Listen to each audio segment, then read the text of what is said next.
નમસ્કાર. ક્યારે રાત્રે આકાશ સામે જોયું છે અને વિચાર્યું છે કે પેલા ચમકતા ટપકા એ ખરેખર શું છે? વેલ, આજે આપણે એ જ રહસ્યોને ખોલવા જઈ રહ્યા છીએ. ખાસ કરીને 2026ની શરૂઆતમાં આકાશમાં શું શું જોવા મળવાનું છે એની વાત કરીશું. તો ચાલો શરૂ કરીએ આપણી આ આકાશી સફર. તો સૌથી પહેલો સવાલ, અત્યારે આકાશમાં શું ખાસ ચાલી રહ્યું છે?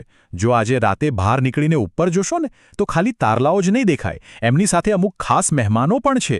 ચાલો જાણીએ કે આ મહેમાનો છે કોણ. તો ચાલો આકાશ દર્શન 2026ની શરૂઆત કરીએ. જોઈએ કે જાન્યુઆરી અને ફેબ્રુઆરી મહિનામાં આપણા માટે શું ખાસ છે. અત્યારના સમયમાં આકાશમાં 3 મુખ્ય કલાકારો છે જે આપણું ધ્યાન ખેંચી રહ્યા છે. એ છે મંગળ, ગુરુ અને શુક્ર. ચાલો એક પછી એક એ બધાને ઓળખીએ. સૌથી પહેલાં વાત કરીએ લાલ ગ્રહ મંગળની. એને ઓળખવો એકદમ સહેલો છે, કારણ કે એનો રંગ જ આગ જેવો લાલાશ પડતો છે. જો એને શોધવો હોય ને તો મોડી રાત્રે આકાશમાં ઊંચે જોવાનું, એ તરત જ નજરે પડી જશે. અને હવે વારો છે આકાશના સૌથી ચમકદાર હીરાનો, એટલે કે શુક્ર ગ્રહનો. લોકો એને સવારનો તારો પણ કહે છે. કેમ? કારણ કે સૂરજ ઉગતા પહેલાં પૂર્વ દિશામાં એકદમ તેજસ્વી રીતે ચમકતો દેખાય છે. એની ચમક એટલી બધી હોય છે ને કે એના પરથી નજર હટાવવી મુશ્કેલ છે. અને છેલ્લે આપણા સૌરમંડળનો રાજા ગુરુ, એ પણ બહુ જ તેજસ્વી દેખાય છે. હવે કોઈને એમ થાય કે આટલા બધા તારાઓ વચ્ચે ગુરુને કેવી રીતે ઓળખવો? તો એની એક સિમ્પલ ટ્રીક છે. તારાઓ કેવા ટમટમ કરતા હોય, રાઈટ? પણ ગુરુનો પ્રકાશ એકદમ સ્થિર અને શાંત હોય છે.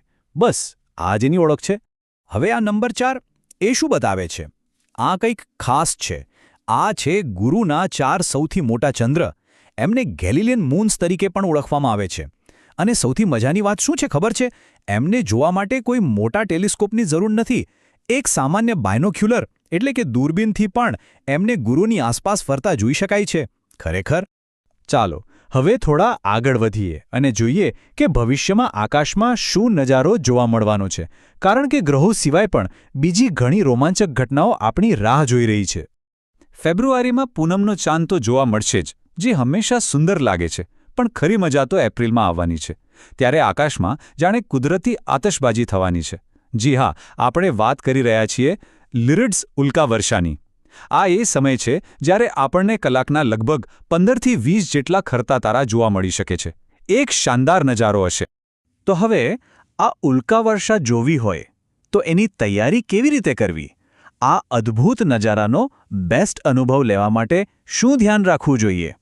ચાલો જાણીએ. ઉલ્કાવર્ષા જોવાની સૌથી મોટી અને સૌથી જરૂરી વસ્તુ છે નાઇટ વિઝન. આ આપણી આંખોની એક જાતની સુપર પાવર છે, જેનાથી આપણે ઓછા પ્રકાશમાં એટલે કે અંધારામાં પણ જોઈ શકીએ છીએ. અને જે ઝાંખી ઉલ્કાઓ હોય ને એને પકડવા માટે તો આ સુપર પાવર હોવી ખૂબ જ જરૂરી છે. તો સવાલ એ છે કે આ સુપર પાવરને ચાલુ કેવી રીતે રાખવી? બસ ખાલી 2 સિમ્પલ નિયમ છે. પહેલો, તમારી આંખોને અંધારામાં એડજસ્ટ થવા માટે ઓછામાં ઓછો 20થી 30 મિનિટનો સમય આપો.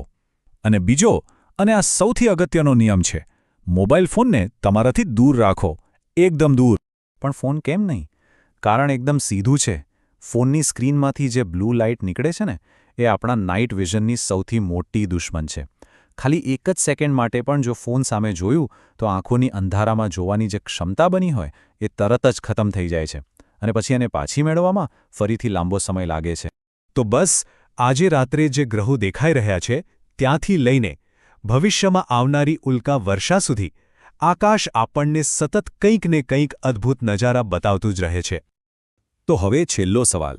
આ બધી આકાશી અજાયબીઓમાંથી આગામી કઈ ઘટનાને જોવા માટે સૌથી વધુ રાહ જોવાઈ રહી છે? જવાબ ભલે ગમે તે હોય, ગ્રહ હોય કે ઉલ્કાવર્ષા, બસ એક વાત યાદ રાખજો, ઉપર જોતા રહેજો, કારણ કે આકાશ હંમેશા એક નવો શો રજૂ કરવા માટે તૈયાર